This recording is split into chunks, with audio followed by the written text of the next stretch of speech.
Hello guys, स्वागत है आप सबों का हमारे चैनल नोबल आईएएस पीसीएस में। तो काफी मैसेज और कॉल्स आ रहे थे कि सर 70th बीपीएससी के लिए जो नोटिफिकेशन आने वाली है उससे पहले आप हमारे बिहार की इकोनॉमी जो अर्थव्यवस्था है इससे संदर्भित विस्तार पूर्वक सारी बातों को आप बता दें। तो दोस्तों, आज का ये पहला एपिसोड आपके विशेष डिमांड पर मैं प्रस्तुत करने जा रहा हूँ। आज के बाद मेरा प्रयास होगा कि इकोनॉमी वाले सेक्शन में जो बिहार की इकोनॉमी से संदर्भित है वो जितने भी वीडियोस हैं वो मैं अपलोड कर दूं ताकि आपका प्रत्येक टॉपिक पर बेहतर कमांड हो सके।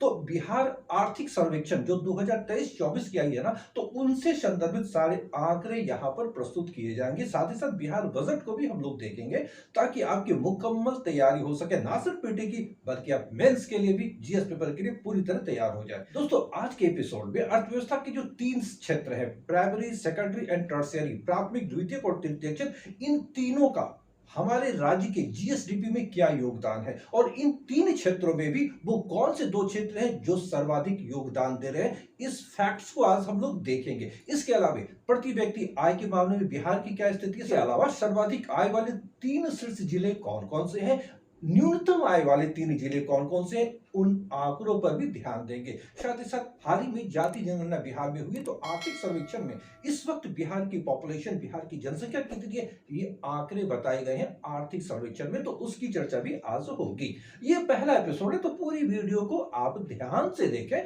सभी चीजें आसानी से समझ में आएंगी। तो ध्यान रहे, ना सिर्फ पीटी, आप मेंस को फोकस और टारगेट करके चले तो निश्चिंत ही आपकी तैयारी पूरी तरह मुकम्मल होगी। तो चलिए, मैं हूं राजीव और आप देख रहे हैं आपका अपना चैनल नोबल आईएएस पीसीएस। तो चलिए शुरू करते हैं। दोस्तों, आर्थिक सर्वेक्षण 2023-24 के अनुसार बिहार देश का सबसे तेजी से विकास करने वाला अब राज्य है। सर्वेक्षण के अनुसार राज्य की अर्थव्यवस्था अर्थात इकोनॉमी 15.5%, जी हाँ 15.5% की उच्च दर से बढ़ रही है।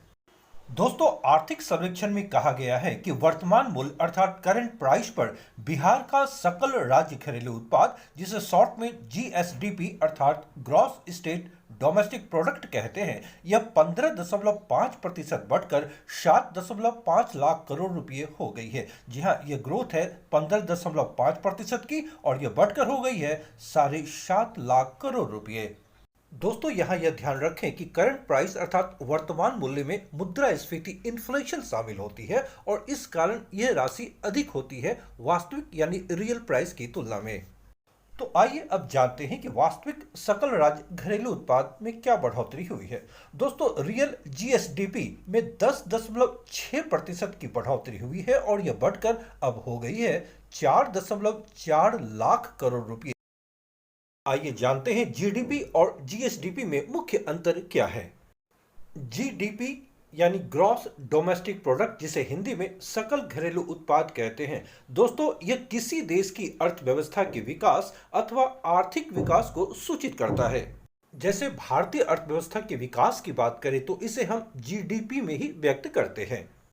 तो दूसरी ओर GSDP gross state domestic product अर्थात सकल राज्य घरेलू उत्पाद, यह किसी राज्य की अर्थव्यवस्था या उसके आर्थिक विकास को सूचित करता है। तो दोस्तों, बिहार हो, उत्तर प्रदेश हो, किसी भी राज्य की अगर आर्थिक विकास की बात करें तो वहां पर हम जीएसडीपी शब्द का प्रयोग करते हैं। दोस्तों, यहाँ यह तथ्य जान लें कि किसी भी देश अथवा राज्य की अर्थव्यवस्था के 3 प्रमुख क्षेत्र होते हैं। ये हैं, पहला प्राथमिक क्षेत्र प्राइमरी सेक्टर, दूसरा द्वितीयक क्षेत्र सेकेंडरी सेक्टर और तीसरा तृतीयक क्षेत्र अर्थात टर्शियरी सेक्टर। यहाँ पर यह ध्यान रखेंगे कि आर्थिक सर्वेक्षण 2023-24 में अर्थव्यवस्था के इन 3 प्रमुख क्षेत्रों का योगदान बिहार की अर्थव्यवस्था में कितनी है, ये आंकड़े वही हैं जो पिछले वर्ष 2022-23 के आर्थिक सर्वेक्षण में प्रस्तुत किए गए थे। तो आइए देखते हैं बिहार की अर्थव्यवस्था में इन 3 प्रमुख क्षेत्रों का योगदान कितना है। दोस्तों, प्राथमिक क्षेत्र प्राइमरी सेक्टर का योगदान 19.97% अर्थात लगभग 20% के बराबर है। द्वितीय क्षेत्र सेकेंडरी सेक्टर का योगदान 20.04% और तृतीय क्षेत्र टर्शियरी सेक्टर का योगदान 59.98% अर्थात लगभग 60% है। इस तरह बिहार की अर्थव्यवस्था में सर्वाधिक योगदान देने में पहले स्थान पर है तृतीय क्षेत्र टर्शियरी सेक्टर यानी सेवा क्षेत्र। दूसरे स्थान पर द्वितीय क्षेत्र सेकेंडरी सेक्टर अर्थात उद्योग और उनसे संबंधित क्षेत्र है। और तीसरे स्थान पर आ गया है प्राथमिक क्षेत्र प्राइमरी सेक्टर यानी कृषि और उससे संबंधित क्षेत्र। दोस्तों आइए अब जानते हैं आर्थिक सर्वेक्षण में जो अद्यतन आंकड़े दिए गए हैं प्राथमिक क्षेत्र के संदर्भ में, उनमें दो क्षेत्र जो सर्वाधिक योगदान दे रहे हैं वे हैं पहला फसल जो क्रॉप्स है और दूसरा पशुधन जिसे लाइव स्टॉक भी कहते हैं। इन दोनों का सबसे अधिक योगदान है प्राथमिक क्षेत्र के अंतर्गत।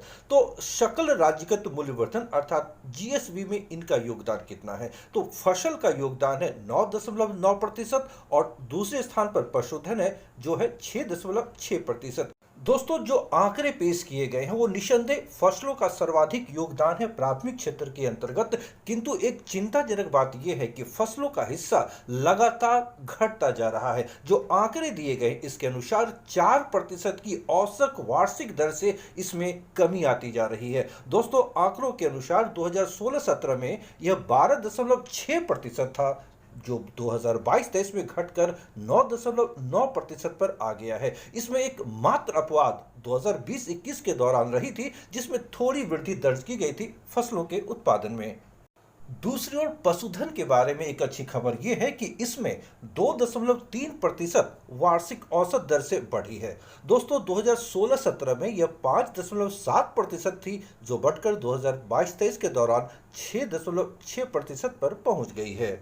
आइए अब जानते हैं द्वितीय क्षेत्र सेकेंडरी सेक्टर के बारे में आर्थिक सर्वेक्षण में क्या कही गई है। जैसा कि आपको पता है कि द्वितीय क्षेत्र का बिहार की अर्थव्यवस्था में कुल योगदान अब 20.4% है।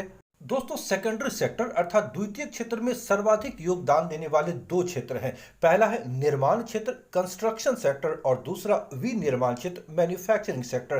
तो इन दोनों के बारे में आंकड़े क्या दिए गए हैं? तो जो 2022-23 के आंकड़े इसके अनुसार कंस्ट्रक्शन यानी जो निर्माण क्षेत्र है उसका योगदान है 9.4%। तो दूसरे स्थान पर विनिर्माण क्षेत्र है मैन्युफैक्चरिंग सेक्टर, इसका योगदान है 8.7%। ध्यान रहे इन दो क्षेत्रों का सबसे अधिक योगदान है द्वितीय क्षेत्र या सेकेंडरी सेक्टर में।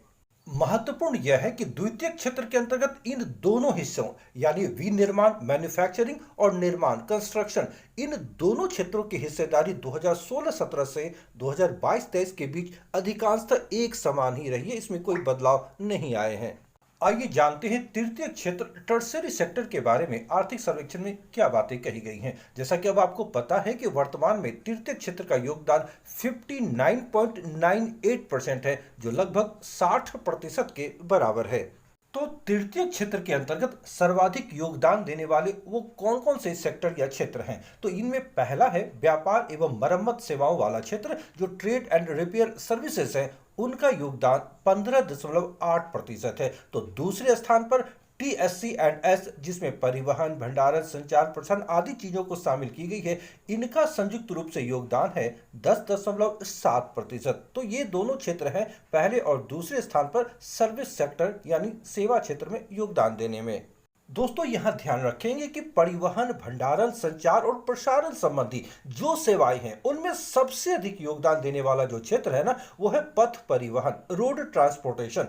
इसके संबंध में जो आर्थिक सर्वेक्षण में आंकड़े दिए गए हैं इसके अनुसार 2022-23 में 5.87% इसका योगदान था और यही आंकड़े 2023-24 के आर्थिक सर्वेक्षण में भी दिए गए हैं। दोस्तों आइए अब देखते हैं कि आर्थिक सर्वेक्षण में बिहार में प्रति व्यक्ति आय के संदर्भ में क्या आंकड़े दिए गए हैं। इसके साथ ही राज्य में सर्वाधिक आय वाले शीर्ष 3 जिले और सबसे निम्न आय वाले 3 जिले कौन कौन से हैं।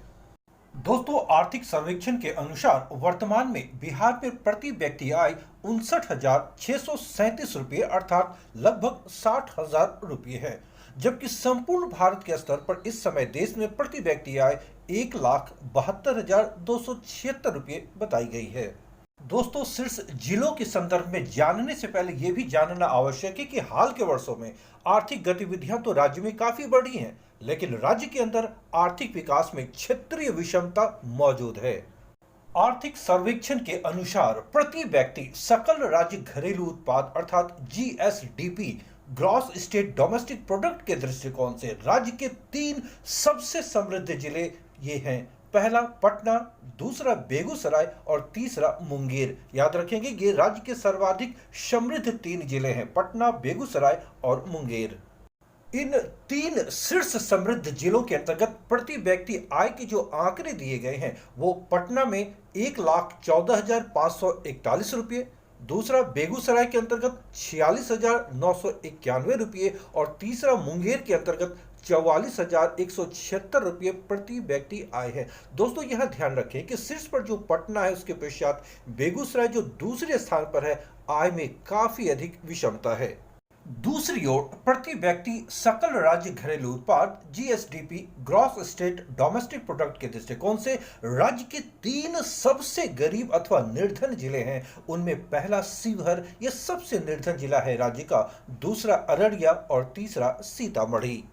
इन 3 निर्धन जिलों में प्रति व्यक्ति आय के जो आंकड़े दिए गए हैं उनमें सबसे कम शिवहर जिले में यह 18,980 रुपये है। दूसरे स्थान पर अररिया जहां सबसे कम प्रति व्यक्ति आय है वो है 19,795 रुपये और तीसरे स्थान पर सीतामढ़ी जिला है जहां पर प्रति व्यक्ति आय है 21,448 रुपये। तो ये 3 ऐसे जिले हैं जहां पर प्रति व्यक्ति आय न्यूनतम है राज्य में।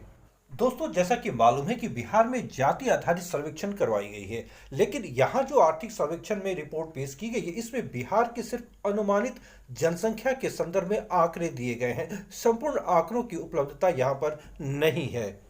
दोस्तों आर्थिक सर्वेक्षण में 2023 में राज्य की अनुमानित जनसंख्या, जी हाँ यह अनुमानित जनसंख्या है, जो है 13,07,25,310, जबकि इससे पहले 2011 में जो जनगणना हुई थी उसके अनुसार राज्य की जनसंख्या थी 10,40,99,452। इस तरह वर्तमान में राज्य की जनसंख्या 2011 की जनगणना में जो आंकड़े बताए गए थे उनसे 25.6% अधिक है।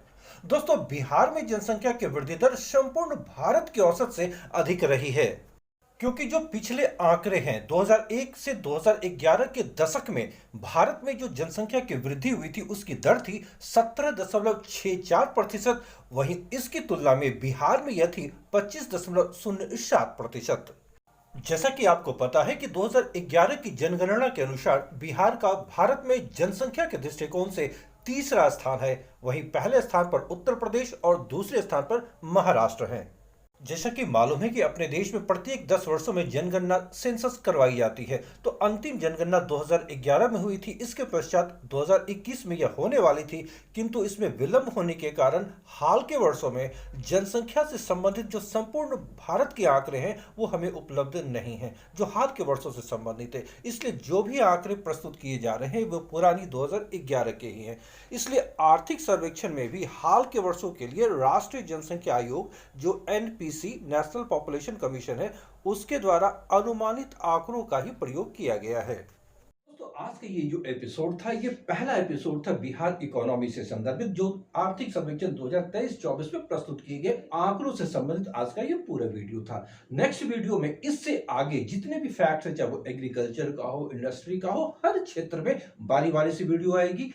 अगर आप गंभीरता पूर्वक प्रिपरेशन के लिए इंटरेस्टेड है तो आप पूरी वीडियो को ध्यान से देखा करें, फिर आपकी सफलता में कोई संदेह नहीं रह जाएगी। दोस्तों अगर ये वीडियो आपको पसंद आया ना तो आपसे लाइक अवश्य करें, अपने दोस्तों के बीच में शेयर करें, उन्हें बताएं कि बेहतर प्रिपरेशन के लिए कहां जाना ज्यादा उचित है। अगर आप नए हैं तो चैनल को सब्सक्राइब अवश्य कर लें, साथ ही साथ बेल आइकन को भी प्रेस कर लें ताकि हमारी जो नई वीडियोस आए उसका नोटिफिकेशन सबसे पहले आपको मिल सके। तो मिलता हूं नेक्स्ट एपिसोड में शीघ्र ही। Till then bye.